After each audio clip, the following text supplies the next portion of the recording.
Hey guys, तो fantastic four first steps का post credit scene अब मोस्ट इंपॉर्टेंट सीन बन चुका है पूरे मल्टीवर्स सागा में। आने वाली 2 अवेंजर्स मूवीज के सबसे इंपॉर्टेंट कैरेक्टर और मेन विलन डॉक्टर डूम की एंट्री हो चुकी है इस सीन से। लेकिन डूम के इस अपीयरेंस के बाद भी अभी भी ये क्लियर नहीं हुआ है कि उसका मोटिव क्या है और वो फ्रैंकलिन के पास क्यों आया है। इस पोस्ट क्रेडिट सीन को देखने के बाद सबसे पहला थॉट सबके मन में यही आया होगा कि डूम यहाँ फ्रैंकलिन को किडनैप करने आया है, और ऑफ कोर्स ये भी एक पॉसिबिलिटी है।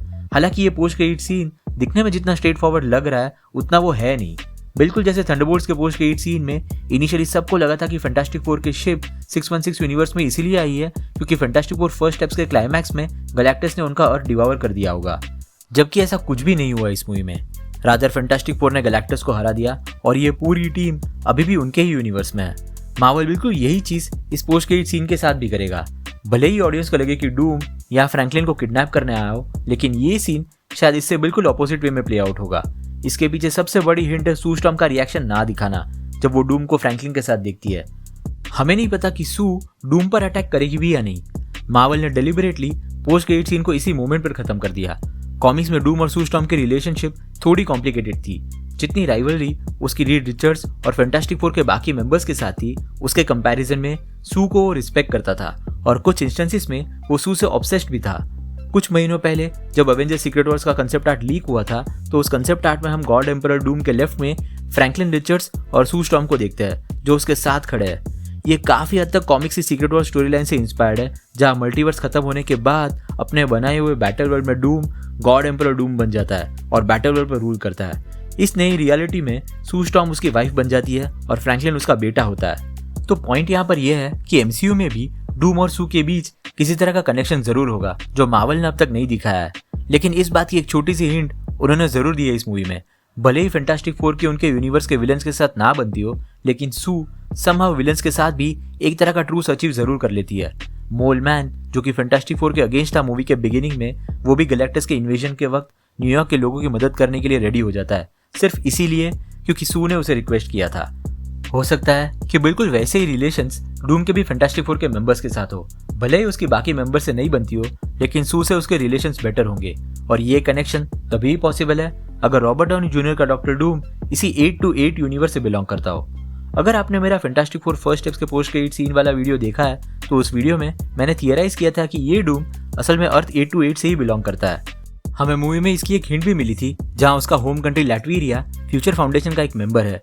फैंटास्टिक फोर फर्स्ट स्टेप्स ने डेलिबरेटली कोई डूम का एंगल एक्सप्लोर नहीं किया इस मूवी में। मार्वल डूम को अगली 2 अवेंजर्स मूवीज के लिए बचा के रख रहा है और प्रिटी श्योर उस मूवी में इस फैंटास्टिक फोर की टीम और डूम के रिलेशंस को और एक्सप्लोर किया जाएगा। जब फैंटास्टिक फोर मूवी शुरू होती है तो उस वक्त ही हमें बताया जाता है कि इस टीम को सुपर पावर्स मिले 4 साल हो चुके हैं और डूम फ्रैंकलिन से मिलने मूवी के क्लाइमैक्स के इवेंट्स के 4 साल बाद आता है। यानी कि फैंटास्टिक फोर के पास्ट से रिलेटेड काफी सारी चीजें अभी भी एम्बिगुअस छोड़ी गई है और बहुत ज्यादा चांसेस है कि इस टीम का इंटरेक्शन डूम से हुआ होगा पिछले कुछ सालों में। कॉमिक्स में विक्टर वॉन डूम रीड और बेन ग्रिम के साथ ही कॉलेज में पढ़ता था और रीड और डूम के बीच की राइवलरी भी कॉलेज के दिनों से ही शुरू हुई थी। मार्वल डूम और रीड की history most probably Avengers doomsday में एक्सप्लोर करेगा डूम की बैक स्टोरी के रूप में। ऑल्सो अगर मार्वल डूम की स्टोरी इसी 828 यूनिवर्स की फैंटास्टिक फोर की टीम के साथ एसोसिएट करेगा, तो अवेंजर्स डूम्सडे में मूवी के स्टेक्स थोड़े और पर्सनल हो जाएंगे। क्योंकि भले ही इस डूम का चेहरा टोनी स्टार्क से रिजेंबल करता हो, लेकिन 616 यूनिवर्स में कोई भी अवेंजर डूम के बारे में नहीं जानता। इस एडिशन से मूवी लार्जर देन लाइफ होने के बावजूद रिलेटेबल और पर्सनल फील होगी ऑडियंसेस को। हर एवेंजर्स मूवी का विलन किसी ना किसी हीरो से रिलेटेड रहा है, फिर चाहे लोकी का रिलेशन थॉर से हो या फिर गमोरा और नेबुला का रिलेशन थानोस के साथ।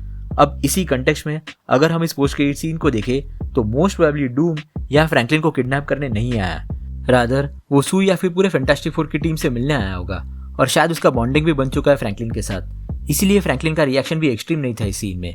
ऑफ कोर्स लार्जर पिक्चर में उसका प्लान एक पॉइंट पर इस ग्रुप को बिट्रे करना ही होगा और शायद फ्रैंकलिन ही इन सब के सेंटर में हो।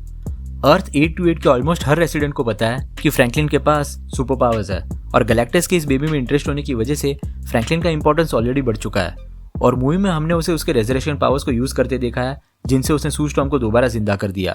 परहैप्स डूम के पास फ्रैंकलिन के पावर्स का एक यही रेफरेंस होगा और शायद डूम खुद भी किसी को रेजरेक्ट करना चाहता होगा अपने प्लान को सक्सेसफुल बनाने के लिए। अगली बार जब हम डूम को दोबारा देखेंगे तो वो होगा अवेंजर्स डूम्सडे में, जिसकी स्टोरी मल्टीवर्स के एंड से रिलेटेड होगी। कॉमिक्स की तरह डूम यहाँ भी मल्टीवर्स को बचाने की कोशिश कर रहा होगा, लेकिन अपने तरीके से। कॉमिक्स में उसे लगता था कि अगर कोई मल्टीवर्स को बचा सकता है और उसे चला भी सकता है तो वो खुद डूम है। इसीलिए उसने बियॉन्डर्स के पावर्स को छीन कर एक बैटल वर्ल्ड बना दिया था। अब बियॉन्डर्स एमसीयू में होंगे या नहीं उसकी तो कोई हिंट हमें अब तक नहीं मिली है। हम सिर्फ इतना जानते हैं कि लोकी इस वक्त पूरे मल्टीवर्स को मेंटेन कर रहा है, जिसे इनिशियली ही हू रिमेंस रेगुलेट करता था सीक्रेट टाइमलाइन के थ्रू। अब अगर डूम को मल्टीवर्स को कंट्रोल करना है तो उसे एक तरह के higher level of cosmic awareness को अचीव करना होगा। बिल्कुल जैसे व्हाट इफ सीजन 1 के क्लाइमैक्स में infinity Ultron cosmic awareness achieve कर लेता है। वो इतना ज्यादा पावरफुल हो जाता है कि उसे एक हायर लेवल की कॉस्मिक अवेयरनेस आ जाती है, जिसे वो हायर डिमेंशन में रह रहे वॉचर को भी सेंस कर लेता है, जो पूरे मल्टीवर्स को एक्सेस कर सकता था। बिल्कुल इसी लेवल की कॉस्मिक अवेयरनेस डूम को भी अचीव करनी पड़ेगी, तभी वो लोकी तक पहुंच पाएगा। और इस लेवल की अवेयरनेस को अचीव करने में फ्रैंकलिन उसके प्लान का पहला पड़ाव होगा। जैसे कि मैंने कहा, फ्रैंकलिन ने ऑलरेडी अपने रेजरेक्शन पावर्स को दिखा दिया है और शायद डूम को इन्हीं पावर्स की जरूरत होगी किसी ऐसे पर्सन को रेजरेक्ट करने के लिए जो डूम की कॉस्मिक अवेयरनेस को और बढ़ा दे। और वो person most probably Scarlet Witch होगी, जो कि फिलहाल गायब और डिसीज फॉर्म में है। हो सकता है कि डूम समहाउ उसे वापस ला पाए और उसके पावर्स को यूज करके वो लोकी का पता लगा ले। अब सवाल यहाँ पर यह है कि डूम फ्रैंकलिन के पावर्स को यूज कैसे करेगा। क्योंकि इस केस में डूम ने फ्रैंकलिन को किडनैप नहीं किया है, तो काफी चांसेस है कि डूम फैंटास्टिक फोर को भी अपने साथ इस मिशन पर लाएगा। उसने रीड और इस टीम को इंकर्जन्स के बारे में बताया होगा और रीड ने खुद ही वॉलंटियर किया होगा डूम के साथ मिलकर इंकर्जन्स के सोल्यूशन को निकालने के लिए। हमने रीड के एटीट्यूड को ऑलरेडी इस मूवी में देखा है। वो खुद काफी सोल्यूशन ओरिएंटेड है और वो वर्स्ट पॉसिबल सिनेरियो को अज्यूम करके किसी भी चीज का सोल्यूशन निकाल सकता है। उसने गैलेक्टस को अपने बनाए हुए ब्रिज तक लाने के लिए अपने बेटे फ्रैंकलिन को बेट बनने दिया था। हो सकता है कि यहाँ भी डूम के गाइडेंस पर वो फ्रैंकलिन को अलाउ करेगा स्कारलेट विच को रेजरेक्ट करने के लिए। हालांकि उस वक्त इस टीम को डूम के असली प्लान के बारे में पता चल जाएगा और यही से डूम और फैंटास्टिक फोर की टीम अलग हो जाएगी। दूसरी पॉसिबिलिटी ये है कि डूम खुद फ्रैंकलिन के पावर्स को चुराकर स्कारलेट विच को रेजरेक्ट करे, लेकिन जब वो फ्रैंकलिन के पावर्स को कंज्यूम करेगा तो उस वक्त पहली बार उसे लोकी के प्रेजेंस का एहसास होगा। इसी पॉइंट पर फैंटास्टिक फोर स्पेशली रीड और डूम के बीच एक आर्ग्यूमेंट होगी और पॉसिबली किसी तरह की फाइट भी होगी और फैंटास्टिक फोर और डूम अपने अलग अलग रास्ते पर चले जाएंगे। शायद यही से फैंटास्टिक फोर अर्थ 616 पर जाएंगे, जैसे कि हमने थंडरबोल्ट्स के पोस्ट क्रेडिट सीन में देखा, और डूम शायद अर्थ 10005 पर जाएगा जहां एक्समैन रिसाइड करता है। एक्समैन यूनिवर्स के कुछ लीक्स आए थे पिछले दिनों में जहां एक्स मैंशन पर सेंटिनल्स ने हमला किया है और रूमर्स है कि इस अटैक के पीछे डूम का ही हाथ है।